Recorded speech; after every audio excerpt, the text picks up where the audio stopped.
Hey guys, what's going on? Jenko Sports here, bringing you another edition of our Addicted to Addicks 2015 Football Manager journey into the sunset on horseback without a horse, so we're just walking into the sunset a little bit.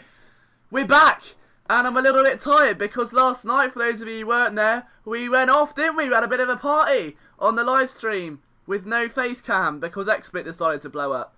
And then every time I tabbed out of Football Manager or it didn't respond because of the processing, it would say be right back, and I could do nothing about it. But apparently it was quite successful. We had like, I think 20 people at one point, which was pretty cool. So yeah, don't forget guys, if you want to tune into the live stream tonight, there'll be a link in the description. 9 PM UK time every day, unless I say otherwise in these videos, in which case it won't be that day and I'll say the next day when. But most days at 9 PM, we're going to be looking to do a stream save. I think we're with Lanjero. They're in the 3rd division of Spanish football. It's gone terribly so far. Literally, imagine this series on acid, and that is what you saw last night. It was a little bit tragic, so we're going to try and, have a bit of a resurgence and actually win a game, get our first win of the season tonight. So yeah, be there for that 9 PM. But now we turn our attention back to the Championship, and I went a little bit mental. Steve Burr from Chester.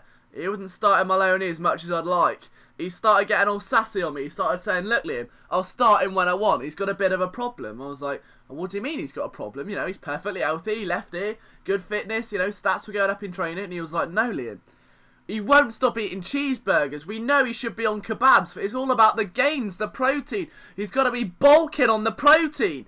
And I just looked at him and I said, there's nothing you can do, he's a lost cause. So at that point, I pretty much said that he can stay in Chester and I don't want him back. But we're facing Nottingham Forest today. Now, normally in an FM save, Forest do quite good, don't they? But for whatever reason on this save, they're not so successful. They're struggling a little bit like us. They're down at the bottom end of the table, trying to scrap some points together, get some results going. So this surely should be a sign now. We've drawn against Derby. Bit of a disappointing loss against Huddersfield. Nottingham Forest are below us now in 13th. We've got to capitalise on this. They're playing one striker up front with a midfield that's more congested than Piccadilly Circus on a Saturday evening just before Christmas. But we can do this. I believe in us, as I say every episode. We've got the potential there. Corner, 2 minutes in. This is what we like to see. Twat it in there. Bulo, header, off the line!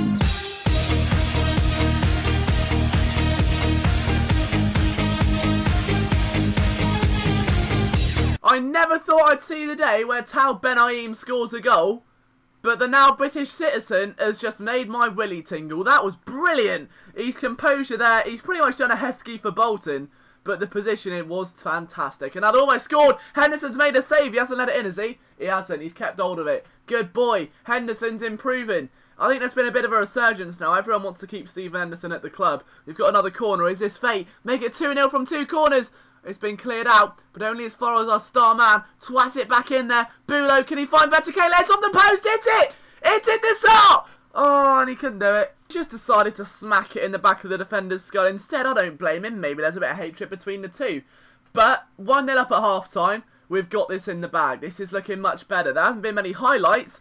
Literally, this is all the highlights that we've had in the game so far. You're witnessing every single one of them. I think I've got to start playing games on comp again as opposed to extended, because look at that! Joe Gomez has had an absolute wonderkid header there. He leapt like a salmon with a jetpack on, 8 foot into the air, and nodded that one out of danger. This kid is going to explode in the future. Talking about the future, there will be a new series starting soon. So you'll have Charlton, the live streams, and a mystery series that is yet to be unveiled, so keep tuned for that one. But now turning the attention back to the Valley after Del Ben-Aim's 3-minute goal, we've got to try and maintain this now. Look, they've got Britt Assombalonga offside. I don't want to do the conga with Britt Assombalonga, nah. I'd rather do the Pez with Joe Gomez, nah. But Desart's injured, so we're going to bring on our trusty Steve Romain, who's got a bit of a bromance forming with Verticale anyway, so it'll be nice to see if we can close out the game. As I always say, we're closing out games terribly. We just choke everything. We could be 5-0 up and we'd still find a way to fuck it up and lose 6-5. A.k.a. the Wigan episode, if you haven't seen it yet. No, go get it out. No! Oh, no! I've actually jinxed it again. Every episode I jinx it! 73 minutes in and we're choking now. And all that happens in the final 5. Can I not get a bit of a break? Oh, back on the traffic lights instruction screen. Just trying to close the game out, really, and hang on to a point. So, free kick. 92nd minute. Roman Oh, he plays it nicely. Look at the play. Oh, I don't know what that was. Oh, my God. He had the composure of a man who's just consumed 80 different Viagra tablets and walked into a strip club.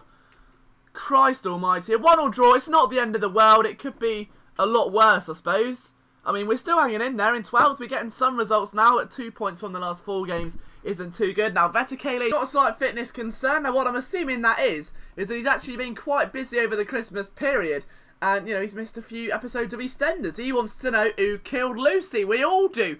We're all going out of our minds because it was obviously Dorothy Brannan. She's gone absolute batshit crazy. The Lord's not her saviour. It's like Constantine. She's now BFFL with Satan. And she's twatted Lucy with a club.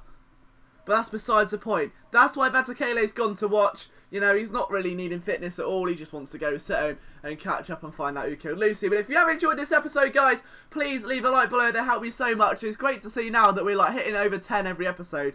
Probably going to jinx it and have about 3 on this one. But it honestly means so much to me. Thank you so much to all the new subscribers as well. We're so close to 300 now. I think we're on 290, which is unbelievable. So hopefully, I'll see some of you tonight at the live stream. 9 PM, link in the description. From myself, Jenko Sports. I'll see you then.